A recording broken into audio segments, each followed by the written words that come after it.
Hello and welcome to New Frontiers on CCTV International. I'm Ji Xiaojun in Beijing. And today we're continuing with our major series about Chinese Kungfu.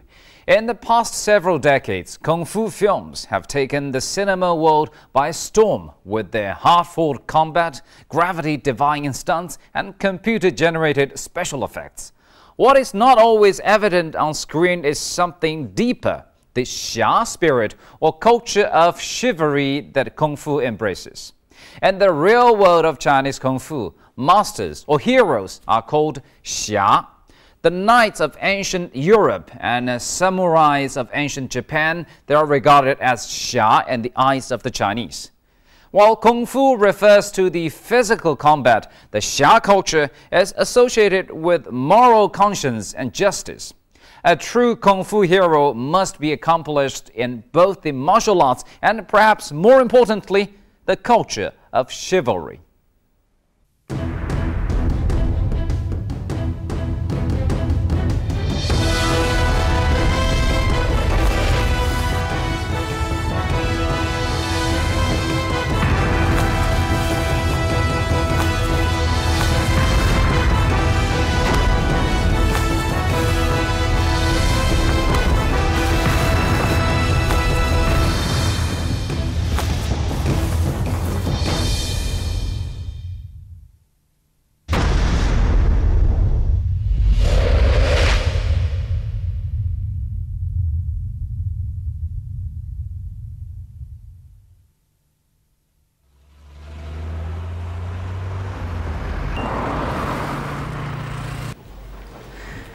These students are attending an elective course available to students of Southwest University.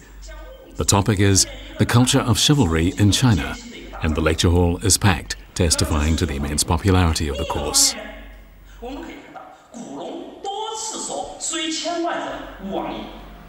To anyone familiar with Chinese history and culture, the term swordsman is of considerable interest. Almost every Chinese can recite the names of at least a few famous swordsmen and tell you of some of their legendary feats. Few, however, can come up with a precise definition of the term swordsman. So what does this term really mean?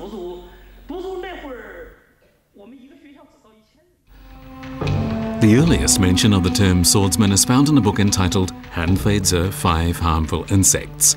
A sentence in that work reads as follows: Confucians ruin the law with literary writings, swordsmen break the law with their martial arts. Han Fei Zi was a philosopher in ancient China who held that Confucians, swordsmen and merchants were all harmful insects inflicting damage on the country.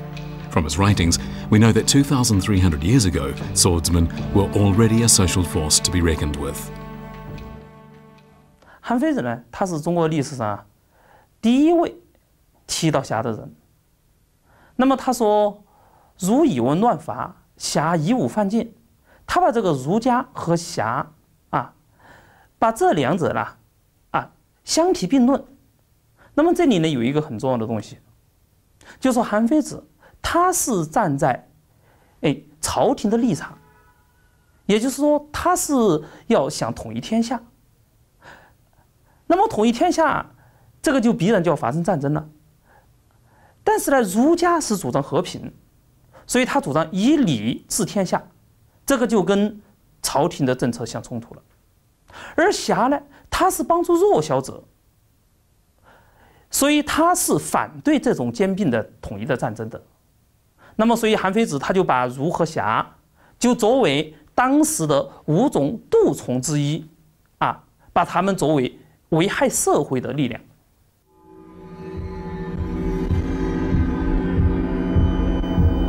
This culture of chivalry in China took a very long time to develop. More than 200 years before the time in which Han Fei Zi lived at the end of the Warring States period, two great philosophical schools coexisted, Confucianism and Maoism. Together, they laid the spiritual and behavioral principles for the eventual formation of the culture of chivalry that developed in ancient China.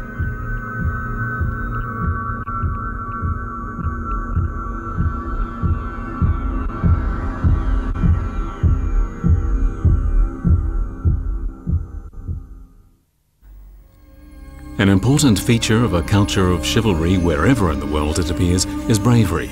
and being possessed of it is naturally a fundamental prerequisite for a swordsman. Bravery was one of the primary qualities advocated by Confucians, but this bravery did not mean reckless courage. Confucius himself was a skilled practitioner of martial arts, and it is said he was so strong he once lifted up a massive wooden bolt over a city gate. Confucius was not in favor of using military force to solve disputes between states, and in his own often difficult life, he refused to fight back using his martial arts skills even when faced with a desperate situation. Among his students were a number inclined toward using violence when the opportunity presented itself, but under the tutelage of the great sage, they gradually rejected this approach to problem solving. The Analects of Confucius includes a particularly brilliant comment on bravery that is well worth mentioning. 说子路投入孔门以后，劳乡立功，因为子路本人呢是一个有武功的人。那有一次，孔子就派他去打水，子路遇到一个老虎，就把老虎杀了，然后拿着老虎的尾巴就回去报功。孔子说：“你杀老虎这个办法很笨嘛。”子路心里面听了很不高兴，他就怀揣一个石头，准备呢去害孔子。然后孔子就猜到了他的意图，就对他说：“上士杀人用逼断，下士杀人用石盘。”那么这个故事讲的就是说，孔子他所崇尚的勇啊，他不是武力之勇，包括他在教育学生这样一个路径上面，他都是要力图让学生明白，智慧才是真正的大勇。Confucius advocated solving problems through wisdom, and at the same time urged people to build up their courage. In other words, he promoted bravery applied with wisdom.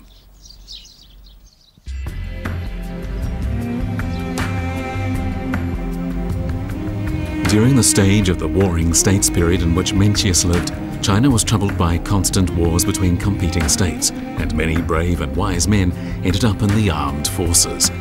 It was a time of mire and fire that saw the death of so many soldiers that on some occasions rivers literally ran red with blood. Mencius too came to conclude that bravery had to be applied with wisdom. He believed that bravery needed to be displayed through a mind that was noble and guided by good morals.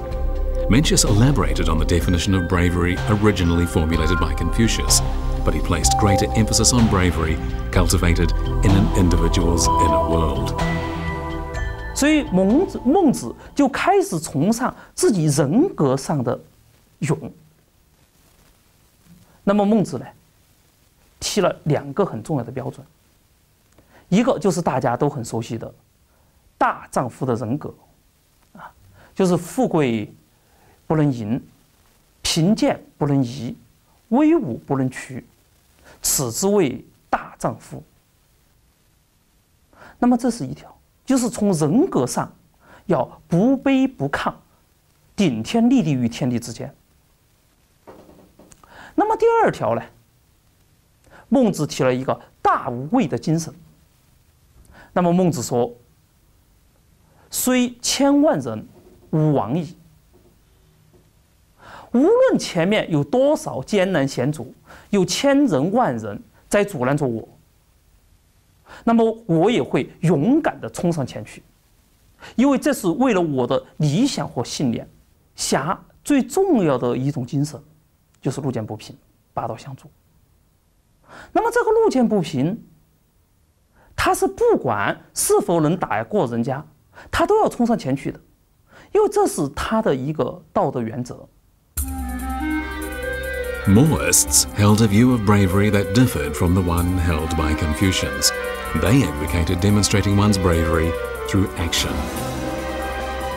Mohists adhered to the principle of living in peace, and they too promoted bravery practiced under the control of a mind infused with wisdom. Mohism appeared nearly 100 years later than Confucianism in the early years of the Warring States period, so Mohists lived in a time of constant wars and never had the luxury of observing the prevailing situation in a peaceful state of mind. Although Mohists did their best to promote peace, very few heeded their advice, and so in the end, they decided to achieve their goals through action, primarily by assisting weaker states in danger of being invaded by stronger states. Mohists held a view of bravery that differed from that of Confucians. They advocated demonstrating courage through action. Still, Mohists adhered to the principle of living in peace, and they too advocated bravery practiced under the control of a mind infused with wisdom. 那么在现在墨子这本书里边，里面就记载了鲁班，也就是当时被称为公输盘的这个我们中国木匠行业的老祖师，要造一个云梯去帮助楚国进攻宋国。然后墨子千里迢迢就赶过去，阻止鲁班攻宋所以也可以说这个云梯这个发明以后，第一次的实践其实并没派上用场。那么鲁班没有用成云梯，当时还曾经想，他说我还有一个办法。墨子说：“你什么办法？”鲁班说：“他说我不说。”墨子说：“我知道，你无非就把我杀了呗。”他说：“但是你杀了我不要紧，我的弟子已经带了500人，在宋城上拿着手谕，专门对付你云梯的工具，在那里等着你们呢。” During the middle and late stages of the Warring States period, there was almost no difference between chivalrous men of the Confucian school and those of the Mohist chivalrous school. In the book Han Feizi, the terms Confucius chivalrous men and Mohist chivalrous men are often used in the same breath.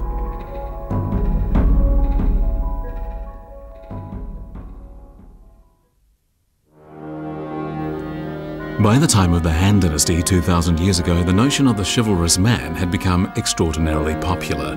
However, the number of people pursuing this new chivalrous way of life through action grew quickly, and before long there were major disturbances.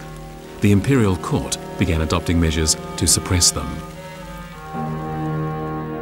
The Han imperial court established a new social system. Although it was built on the basis of that used by the previous Qin dynasty, it promoted a unified value system across the country, and it provided a large space for the rise of the chivalrous man. In the early years of the Han dynasty, the Han imperial court adopted a lenient policy towards these chivalrous men. Under these more favorable conditions, many swordsmen rose from among the common people.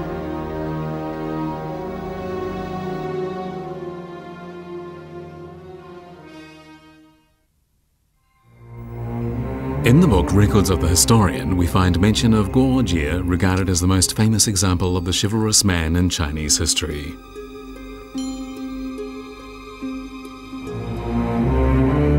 那么本来郭解是在荷兰呢，汉武帝就下令说，财产超过100万的都要迁到关中去，迁到天子脚下去。郭解财产不够而且也有很多人帮他，朝廷里面也有很多人帮他说话。但汉武帝说，郭解虽然没钱，但是他的影响太大了，他还是要迁走。当时他迁走的时候，很多人去送他，人家光是送给他作为送行的这个礼金就超过了1000万。所以郭解的行为，实际上他是给朝廷形成了一个极大的威胁。所以后来再有郭解手下的人去杀了人之后，汉武帝就决定要坚决镇压。The emperor of the Han dynasty got what he wanted and Guo Jie was killed, but the world of the Brotherhood continued to grow. During the reign of Emperor Chengdi, a number of Brotherhood gangs in the capital city of Chang'an became so flagrant in their actions, they even fought against the government. These gangs comprised mainly of younger men, assigned tasks to each member by drawing lots. Those who drew red balls would go off and kill army officers. Those who drew black balls would kill civilian officials. And those who drew white balls would handle the miscellaneous killing tasks. The young men carried out these assassinations at night, and such actions of the Brotherhood in Chang'an were frequent. 当云赏他就任长安令之后，他就决定要进行彻底整治。他先派人去地下去挖了很多大坑，都是长宽高都是几丈见方的，里边呢用那种砖把它去得很光滑，爬不上去的。他把它称作虎穴，然后他再派人到下面去了解，说哪些是侠少啊，哪些经常带着兵器，耀武扬威的啊，过街过市啊。那么他有一天忽然一下调集了大旗武装力量，就把这些人全都抓了。抓了之后呢，根本就不审问，只释放了其中少数人，大部分人都投到这个虎穴里面，然后上面盖上。过了几十天再去看，全都死在里边了。After the middle of the Han Dynasty, many wandering braves appeared. Few of them died a natural death. In his book Records of the Historian, Sima Qian describes these wandering braves as being generous in offering help to people in need and good at keeping their promises. But by the time the Han Dynasty was entering its final stages, people had come to think of them in much less favourable terms. During the Eastern Han Dynasty, Ban Gu included a chapter on the wandering braves in his book History of the Han Dynasty. In it, he called them arrogant troublemakers and stated they should be dealt with by the law. No mention of the wandering braves can be found in history books written after that time. During the Tang Dynasty, several hundred years later, the wandering heroes appeared again. This time, though, attitudes towards them were quite different. These attitudes were heavily influenced by the writers of the day. People living in the Tang Dynasty idolized the new wandering braves, but in a way that was quite different to that seen in the previous Han Dynasty. The reason was, these braves of the Tang Dynasty era were not real men, but figures of legend conjured up from the imagination of writers. History books written before the Tang Dynasty include biographies of real wandering braves, but during the Tang Dynasty they existed only in literary works. Wang Wei, a great poet of the Tang Dynasty, includes this line in his poem, A Young Person's Journey. I'd rather die smelling the fragrant bones of braves. But in his poem, Wang Wei is expressing his desire to engage in a meritorious deed by comparing himself to a brave. In the Tang Dynasty, through literary works, the spirit of the wandering brave is held up as an important role model for the people to emulate in serving their country. From the Song Dynasty down to the early years of the last dynasty, the Qing Dynasty, swordsmen are depicted as living in an environment that fosters a culture of brotherhood. The great ambitions harbored by their predecessors can no longer be seen, and they mainly engage in acts aimed at avenging wrongs committed in the world of the brotherhood. What they long for is the kind of life described in the novel Outlaws of the Water Margin, eating big chunks of meat, drinking wine from big bowls, and avenging wrongs committed against their friends at any cost.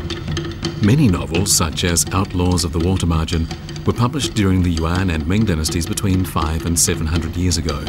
But in real life, such chivalrous swordsmen were scarce.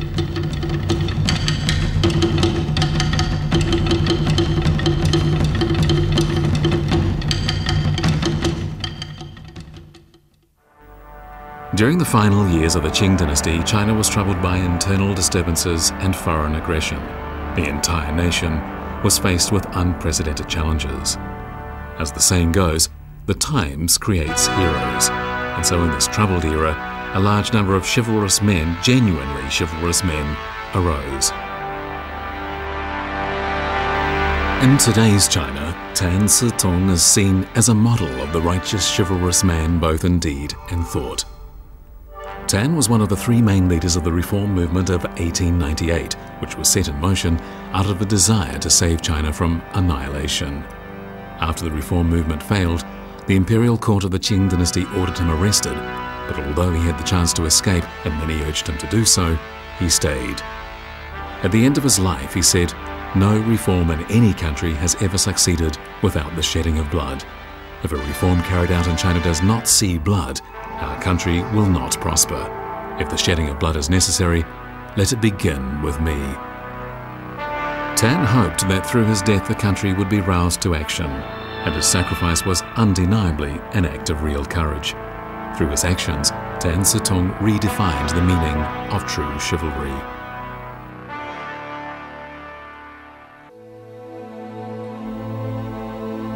In the preface to his book On Benevolence, Tan Sitong writes as follows: "From my boyhood to my prime, all I saw was the sufferings my country and my people had to endure. I was almost unable to bear them. I felt so much pain I wanted to die, but I have kept on living until today. I don't care about my life anymore, but I hope that through my death I can win a chance for my people. I often admire the aspirations of the Moors in those ancient times and hope I can learn from their chivalrous spirit to sacrifice myself in order to realize my ideals." Tan Sitong held that in a society that had been corrupted, chivalrous action could be a way of saving the nation. In his book On Benevolence he writes, "If there is no better way, one should behave like a knight-errant. At least a knight-errant can uphold the national spirit and inspire bravery."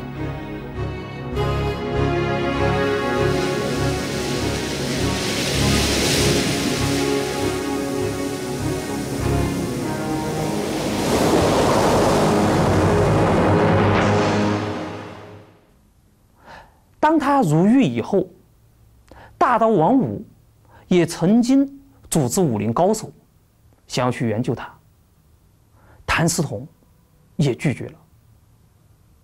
在就义之前，谭嗣同在监狱的墙壁上写了《狱中题笔》这样一首诗，其中说：“我自横刀向天笑，去留肝胆两昆仑。”表现了一种伟大的人格力量。那么谭嗣同正是以他的自我牺牲的这样一种精神，来唤醒了中华民族自尊自强、不惜牺牲的这样一种精神。可以说，他把侠就提高到了一个为国为民的侠之大者的高度。As a chivalrous man and a court official, Tan Sitong hoped that he could initiate a thorough reform of the Chinese government. In his times, the desire among the common people to make the country strong was great, but the common people were demonstrating their chivalrous spirit in a new way. From the end of the Qing dynasty to the early years of the Republic of China period, China became so weak that world powers referred to the nation as the sick man of East Asia. But martial arts had become popular all over the country. Martial arts practitioners hoped that they could chasten the arrogance of the world powers and boost the morale of the Chinese people at the same time. When martial arts master Huo Yuanjia won a major martial arts competition, Chinese across the nation cheered him. His victory ignited in them a spark of hope that they could determine their own destinies. Huo Yuanjia was one of the founders of the patriotic organization known as the Kungfu Society. He promoted the practice of martial arts, writing, "It was a sport for building up one's health no matter which school it was from. And only when the citizens have good health and are well developed morally and intellectually can they make their country strong."